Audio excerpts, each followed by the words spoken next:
लोकसभा चुनाव जिस तरीके से नजदीक आ रहा है, वैसे ही राजनीतिक पार्टियों की सरगर्मियां बढ़ रही है। खासतौर से पश्चिमी उत्तर प्रदेश हॉट बना हुआ है। तरह तरह के बयान यहाँ सामने आ रहे हैं। पश्चिमी उत्तर प्रदेश को अलग राज्य बनाने के साथ ही कई बयान ऐसे आए हैं जिसने पूरे देश में चर्चाओं को गर्म कर दिया। इसी धरती से चरण सिंह आते हैं, उनके बेटे और उनके पोते जयंत चौधरी इसी धरती से आते हैं। कल उनका मेरठ दौरा है। उस मेरठ दौरे को लेकर राष्ट्रीय लोकदल के तमाम नेता कार्यकर्ताओं ने पुरजोर तरीके से पूरी ताकत लगाई है। और ऐसे में एक बार फिर पश्चिम उत्तर प्रदेश में परचम लहराने के लिए राष्ट्रीय लोकदल तैयार है। लगातार अन्य पार्टियों के नेता राष्ट्रीय लोकदल की तरफ रुख कर रहे हैं। युवा नेता हमारे साथ मौजूद है, प्रतीक जैन है, जैन साहब के बेटे हैं और युवा शक्ति हैं। प्रतिदिन अलग अलग गांव में जाकर लोगों को राष्ट्रीय लोकदल की नीतियों के बारे में बता रहे हैं, उससे जुड़ने की बात कह रहे हैं। और क्या कुछ तैयारी इन लोगों ने की है, जिस तरीके से कल जयंत चौधरी मेरठ में आ रहे हैं, क्या मोटिव है, क्या तैयारियां हैं। मेरे साथ मौजूद है प्रतीक जैन, युवा नेता है, राष्ट्रीय लोकदल के, युवा शक्ति है। सर, सबसे पहले न्यूज निवारण टीवी में आपका स्वागत है। आप सबको सबसे पहले आदाब अर्ज़े और नमस्ते।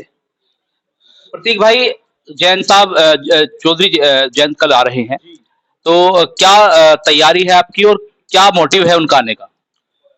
देखिए, तैयारी तो इतनी भरपूर है कि प्रदेश भी हिलेगा, शहर तो हिलना है यही। हमारी मेन हमारा मोटिव ये है, जो हमारी गांव की बेटियां हैं, हमने दो गोल्ड मेडल, एक सिल्वर, दो ब्राउन्स मेडल लाई हैं हमारी बेटियां। उनका सम्मान समारोह रखा है। उनका सम्मान करने का हमारा चौधरी साहब का मेन मोटिव है। ये कोई राजनीतिक पार्टी इस टाइम पार्टी मीटिंग नहीं है। अगर आप देखेंगे, पहली बार ऐसा हो रहा है कि वहां पे आपको झंडे नहीं दिखेंगे, ऐसा फील नहीं आएगा कि राष्ट्रीय लोकदल कोई मंच पे नेतागिरी के लिए कोई इस तरह की मीटिंग कर रही है। वो सिर्फ एक सम्मान समारोह है, अपनी बेटियों को आगे बढ़ाने का एक जरिया है, बस दैट्स इट। आप जो लगातार गांव में जा रहे हैं, नुक्कड़ सभाएं कर रहे हैं, मैंने वीडियो देखी है, आप क्या कहते हैं गांव में जाकर के, क्या बताते हैं लोगों को? देखिए, मेरा मेन मोटिव मेरे चौधरी साहब के आदेश रहता है कि भाईचारा बढ़ाओ। देखिए, देश में आज के टाइम में स्थिति ये आ गई है, भाई भाई को नहीं पूछ रहा। एक समय चौधरी चरण सिंह जी का, हमारे आदर्श, उनका हमेशा से एक नजरिया रहा है कि मुझे वोट ना दो, मैं वोट की राजनीति नहीं करता। वो सिर्फ एक राजनीति करते थे कि मुझे भाई को भाई से मिलाना है। अब वही आगे का चरण चौधरी अजीत सिंह जी ने किया। अब जैन जी को उस पर फोकस कर रहे हैं, सिर्फ भाई से भाई को मिलाने का। आपको लगता है पश्चिम उत्तर प्रदेश में भाईचारे की कमी है? बिल्कुल है, उसको पूरे करने की हम कोशिश कर रहे हैं। एक्सप्लेन करिए, कैसे लगता है आपको? ये एक ऐसा मुद्दा है जिसपे बोलना अभी जल्दी हो जाएगा, और ये मुझसे बेहतर आप जानते हो। आप हर क्षेत्र में घूमते हो।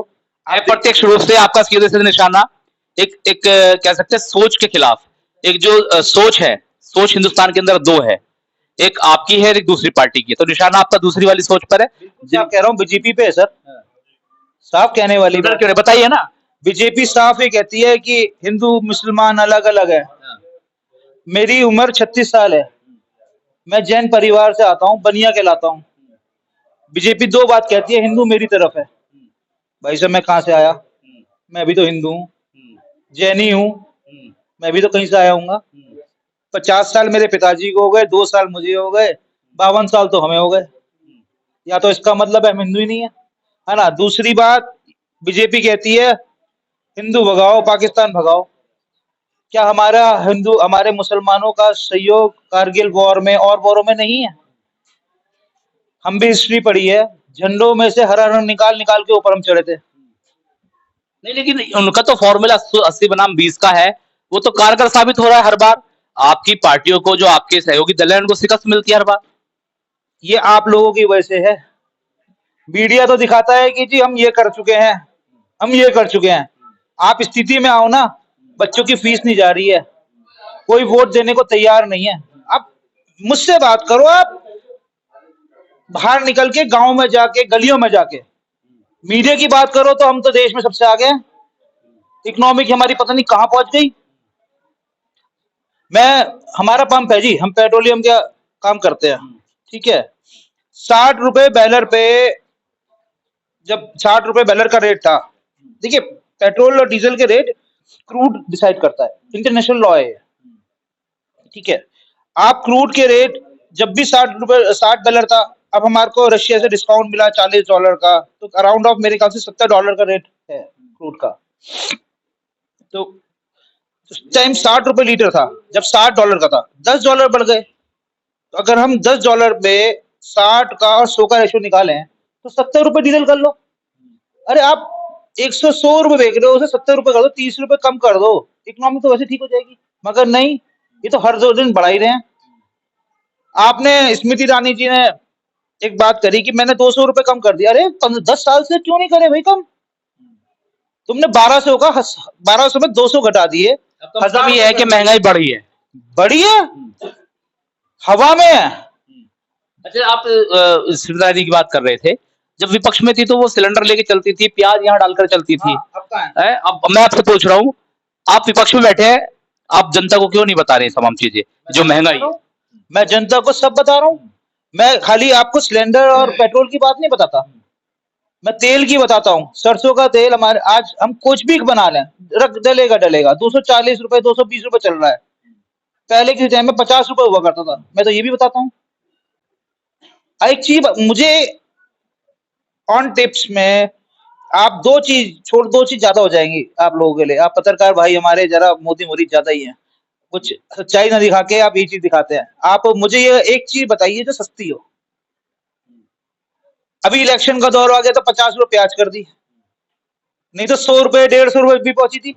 अरे मुझे समझ में ये नहीं आता, इलेक्शन आते ही चीज में रेट गिर जाते हैं और इलेक्शन जाते ही चीजों में रेट बढ़ जाते हैं, ऐसा क्यों? एक चीज कोई तो बताए कि ये सस्ती है ये महंगी है, हम तो बता ही रहे हैं।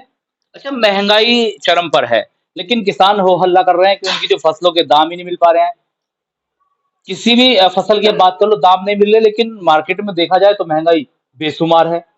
गन्ना किसान हो, आलू किसान हो और इसके अलावा सब्जी किसान हो, सभी जो है परेशान है। लेकिन जब मंडी में जाते हैं तो रेट दोगुना है।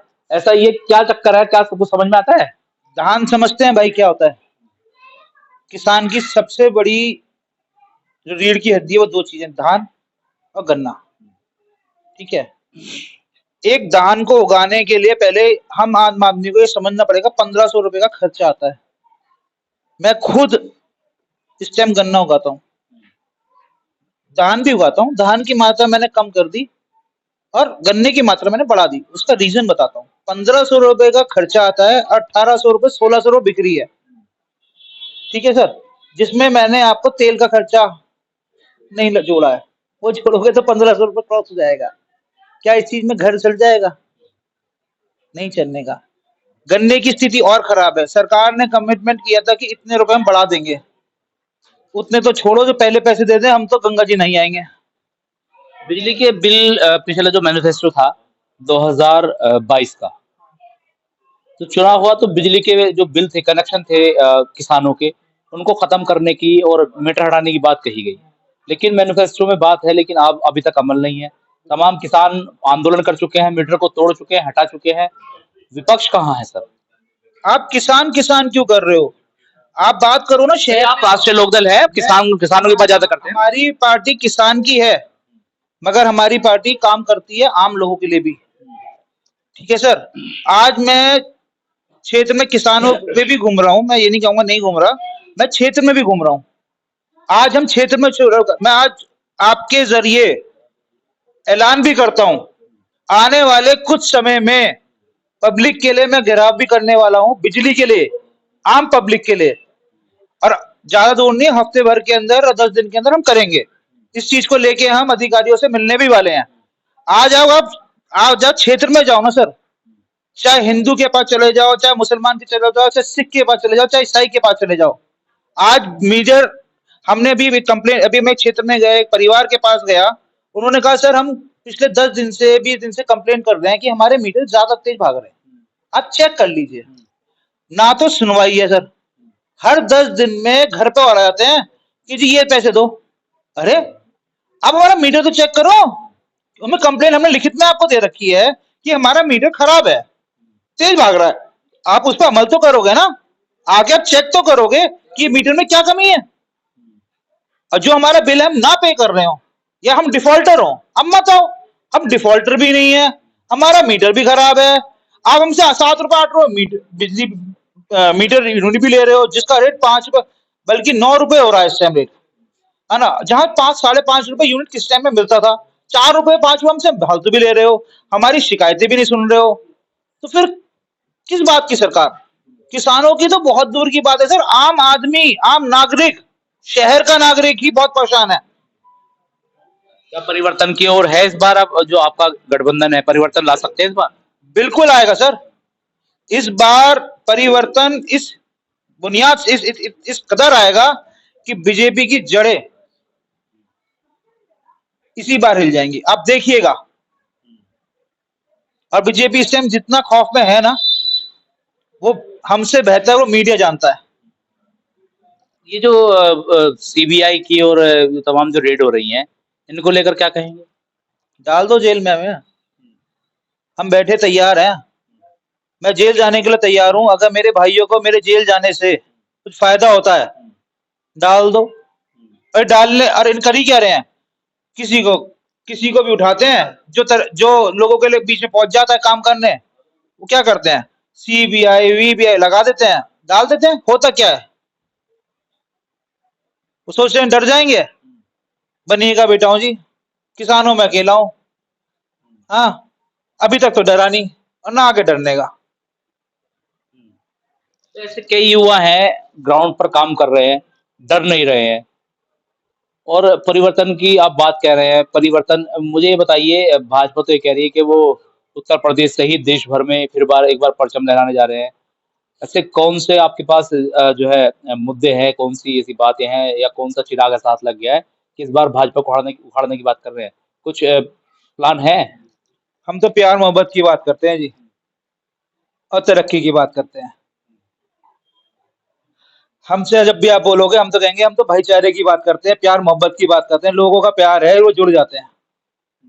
लोग त्रस्त हो चुके हैं, प्यार नहीं मिलता सीबीआई मिलती है, प्यार नहीं मिलता लाते घूसे मिलते हैं, बंदूक गोली मिलती है आजकल।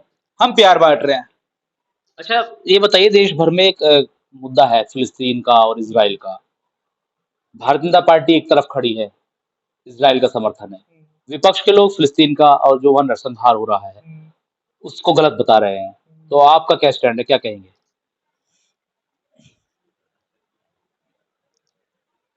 देखिए, मेरे हिसाब से हमारे इंडियन गवर्नमेंट को इसके खिलाफ एक्शन लेना चाहिए, अपनी बात आगे रखनी चाहिए। जब से ये मुद्दा चालू हुआ, मेरे ख्याल से पहले दिन 300 लोग मरे थे और आज संख्या कई हजारों में है, ठीक है ना। हमारी सरकार का एक भी स्टेटमेंट आया इस विषय में? जब से अभी मेरे ख्याल से 1 हफ्ता हुआ इस लड़ाई को, जो लेटेस्ट चालू हुई है, हमारी इंडियन गवर्नमेंट ने मेरे हिसाब से अभी तक एक स्टेटमेंट नहीं दिया। जबकि हमारी सरकार ये कहती है, हाँ एक स्टेटमेंट दिया इन्होंने कि वहां पे ये चीज हो रही है। अभी फिलहाल ये परसों का स्टेटमेंट, वो आतंकवादी बता रहे हैं ना उनको। परसों का स्टेटमेंट है ये, परसों का स्टेटमेंट देखा। मुझे एक बात समझ नहीं आती, मैं पहले आपकी बात इंटरप्ट करूंगा। आप लोगों को इजराइल तो दिख जाता है, आप लोगों को पाकिस्तान दिख जाता है, कई हजार किलोमीटर की बातें दिख जाती हैं, और अपने देश में क्या चल रहा है वो नहीं दिखता। आप लोगों को ऐसी कोई ताकत है कि या मैंने दूर का चश्मा लगा रखा है, मैं भी नजदीक का लगाता हूँ कभी, मुझे भी दूर का कम दिखता है वैसे तो। आप भी लगाओ चश्मा, दूर का देखना बंद करो, अपने देश को देखो पहले। मीडिया दूर की, इसराइल, आपको इसराइल में क्या इंटरेस्ट है? आप ये दिखाओ ना कि मेरे शहर में क्या हो रहा है, मेरे देश में क्या हो रहा है। मैं ना इसराइल रहता ना मैं इसराइली हूँ, मैं एक हिंदुस्तानी हूँ। अब यहाँ की बात करो।